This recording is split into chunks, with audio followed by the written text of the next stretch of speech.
जैसा कि आप लोग जानते हैं कि इस साल के शुरुआत में हमने दो ऐसे चाइनीज़ ऐप्स के अगेंस्ट एक्शन लिया था और करीब 16 लोगों को अरेस्ट किया था, जिसमें चाइनीज़ नेशनल्स भी थे जो मलेशियस नेचर के ऐप्स थे और लोगों के बीच में पुश किए जा रहे थे और उनके पैसे चीट कर रहे थे। एक मैसिव फ्रॉड था। उसी तरीके का एक नेटवर्क हमें दोबारा नोटिस हुआ। मई के सेकेंड वीक में हमने नोटिस किया कि सोशल मीडिया पे कई लोग चर्चा कर रहे हैं, रिपोर्ट कर रहे हैं कुछ ऐप्स के बारे में। एक पावर बैंक नाम का ऐप काफ़ी चर्चा में था। इसके अलावा एक ईजी प्लान, EZ प्लान नाम का ऐप था, सन फैक्ट्री।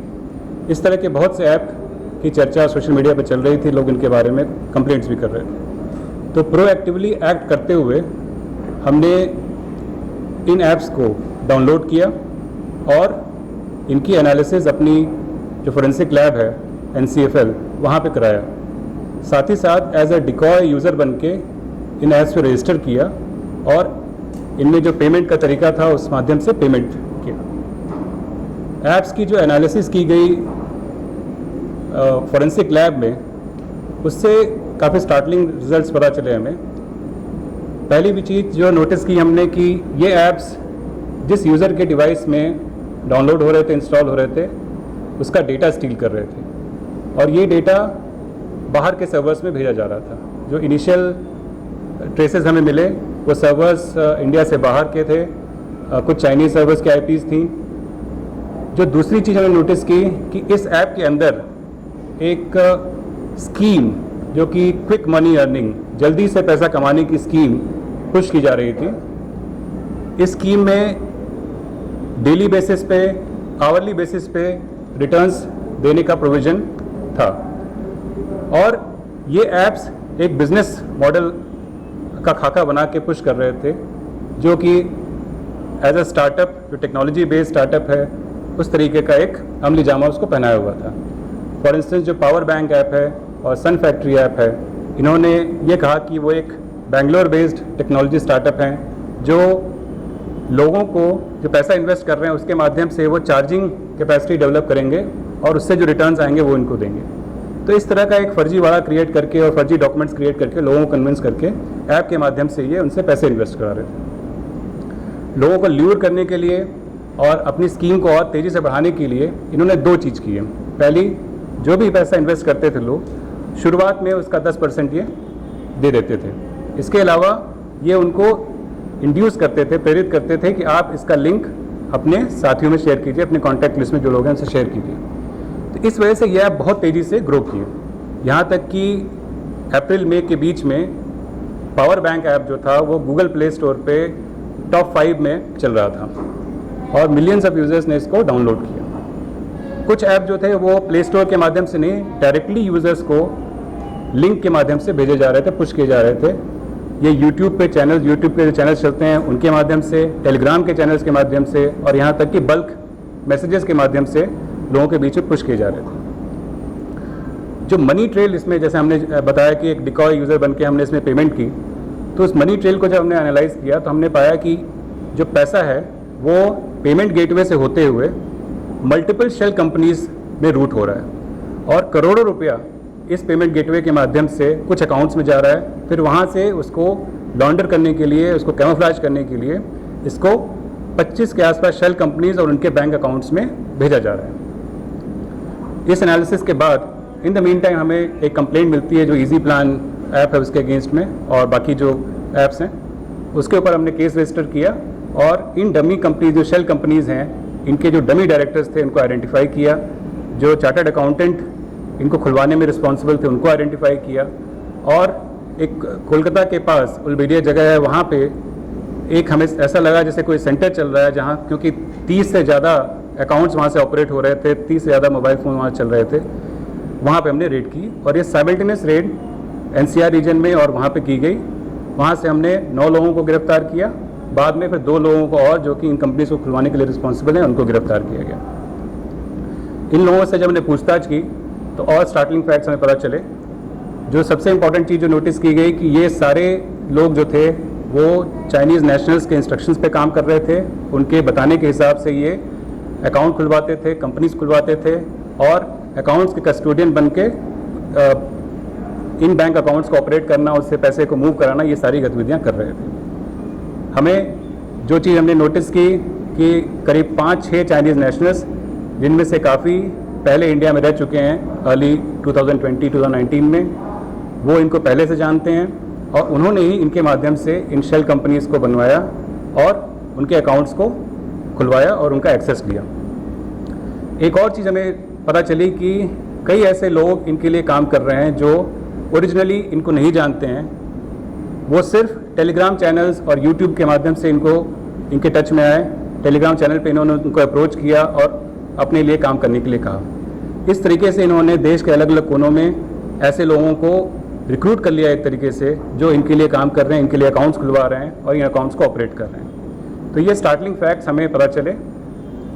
इन्वेस्टिगेशन में जो सीए अरेस्ट किए गए, उसमें से एक सीए जिसको हमने अरेस्ट किया गुड़गांव से, अविक केडिया, इन्होंने 110 से ज़्यादा कंपनीज़ बना के इन चाइनीज़ नेशनल्स को प्रोवाइड की। और ये जो कंपनीज़ बनाई गई, मैं आपको बताना चाहूँगा कि कैसे कंपनीज़ को ये प्रोवाइड करते थे उनको।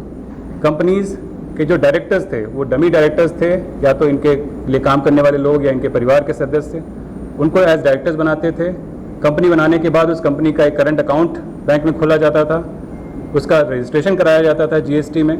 ये सारी चीज़ें करने के बाद वो पूरी की पूरी कंपनी का जो पावर है टू यूज़ इट, वो उनको ट्रांसफ़र कर देते थे, उनका अकाउंट की डिटेल्स उनको दे देते थे ताकि वो नेट बैंकिंग ट्रांसफ़र कर सकें। तो इस तरीके से ढेर सारी शेल कंपनीज बनाई गई, ढेर सारे डमी अकाउंट्स क्रिएट किए गए और ढेर सारे लोगों को रिक्रूट करके इस बड़े फ्रॉड को अंजाम दिया गया। जो अब तक की हमारी इन्वेस्टिगेशन है, उससे हमें ये पता चला है कि टोटल 150 करोड़ से ज़्यादा रुपए इनके अकाउंट में आए हैं, जो पेमेंट गेटवेज के थ्रू और यूपीआई के थ्रू भी पेमेंट हुए हैं अलग अलग अकाउंट्स में। तो सैकड़ों अकाउंट्स इन्वॉल्व हैं। 150 करोड़ का कंफर्म्ड अमाउंट हम अब तक टैली कर पाए हैं।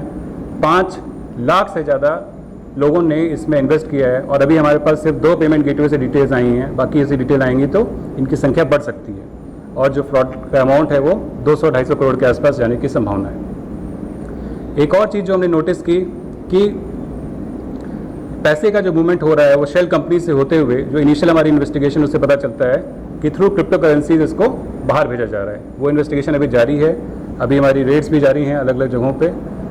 ऐसा उम्मीद करते हैं कि बाकी लोग इसमें आइडेंटिफाई होंगे, अरेस्ट होंगे। हमारी कोशिश है कि जो चाइनीज़ नेशनल्स इनके पीछे ऑपरेट कर रहे हैं उनकी वेयरअबाउट्स को चेक किया जाए।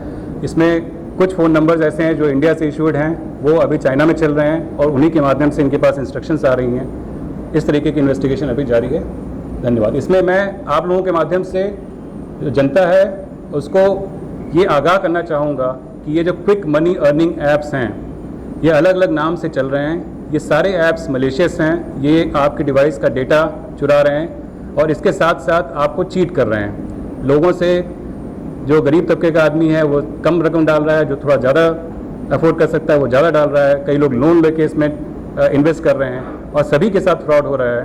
तो आप इससे आगाह रहें, ना इसमें कोई पैसा इन्वेस्ट करें, ना ही इसको आगे किसी को शेयर करें, क्योंकि आप खुद तो अपना नुकसान करेंगे ही, आपके जानने वालों का भी नुकसान होगा। सर, जो एक्यूज पकड़े गए हैं उनकी प्रोफाइल क्या है, कौन मास्टरमाइंड है, मतलब जो अब तक एक्यूज पकड़े गए हैं 11, वो जैसा मैंने आपको बताया, जो पश्चिम बंगाल से हमने पकड़ा उसको उन्होंने टेलीग्राम चैनल से आइडेंटिफाई किया था, वो उस पर एक्टिव था, उसको उन्होंने आइडेंटिफाई किया, उसको अलग से उन्होंने मैसेज किया और अपने लिए काम करने के लिए कहा। उसने पहले उनके लिए एक अकाउंट, बैंक अकाउंट खोल के दिया, फिर later on he became the custodian of all the accounts. उसके पास इस समय 30 अकाउंट्स चल रहे थे जब हमने रेड किया, उसको पकड़ा। 30 अकाउंट्स वो ऑपरेट कर रहा था उनके बिहाफ पे और 30 फ़ोन उसके पास थे अलग अलग, जिनके थ्रू वो ये सारी गतिविधि कर रहा था।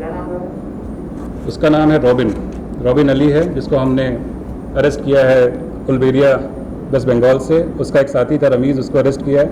इसके अलावा 2 चार्टेड अकाउंटेंट्स हैं, इनका मैंने जिक्र पहले किया, अविक केडिया और रौनक बंसल, इनको हमने अरेस्ट किया है। अविक केडिया ने 110 के आसपास कंपनीज बना के इनको दी हैं। हर कंपनी को बनाने के लिए उसके जितने डॉक्यूमेंटेशन है, उनका एक करंट अकाउंट खुलवाना, उनका जीएसटी रजिस्ट्रेशन करवाना, ऐसा करके वो उनको कंपनी प्रोवाइड करता था और उसके 2 से 3 लाख रुपए चार्ज करता था पर कंपनी। सर, एक चीज़ बताइए, जैसे जो भी इन्वेस्टर है जिसको विक्टिम बोल सकते हैं हम, मान लो मैंने इनिशियली कितना पेमेंट मांगते थे, 5,000 मांगा, 10 मांगा, 500 मांगा, और जब मैंने पेमेंट कर दिया तो बदले में मेरे को रिटर्न कैसे आता?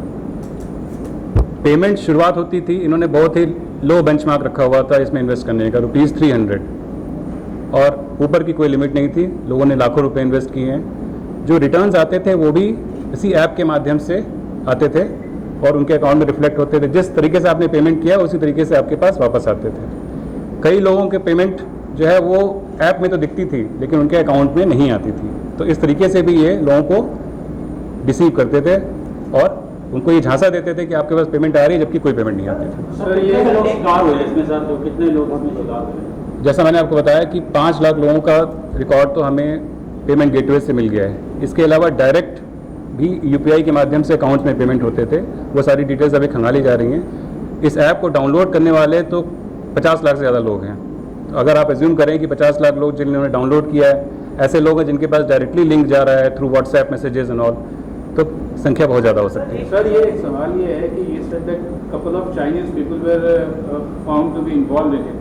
Do you see any larger motive, state sponsor motive, or it is just the individual rogue element from China who were involved?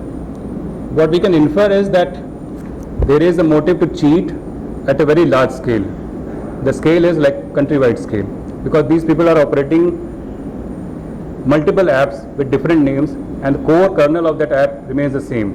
The idea is to induce people to invest on various names. It could be a technology startup, it could be an advertising plan. Like in the last one that we did, they were taking money for, making people earn for liking and following social media profiles. So this just a second.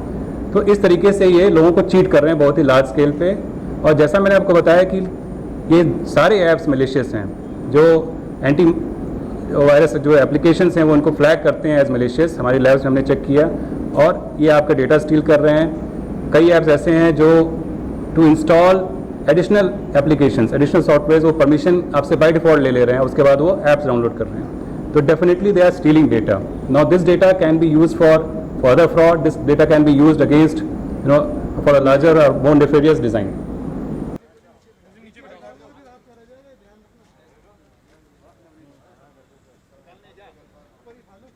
खड़े कर दो यार। ठीक है camera कर दो यार।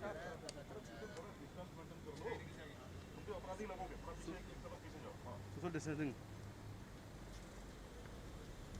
थोड़ा अपने आपस में सोशल डिस्टेंस रखो। पीछे चलते रहो।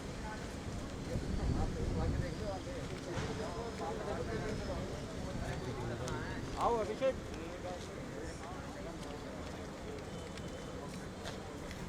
थोड़ा वो राउंड गोल लाल होगा ना, एरो मार्क होगा, तभी पूछ रहा हूँ।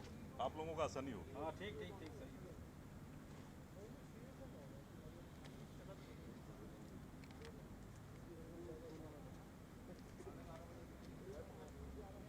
लॉयर तो ठीक ठाक कर ही लिया होगा इन्होंने, है ना?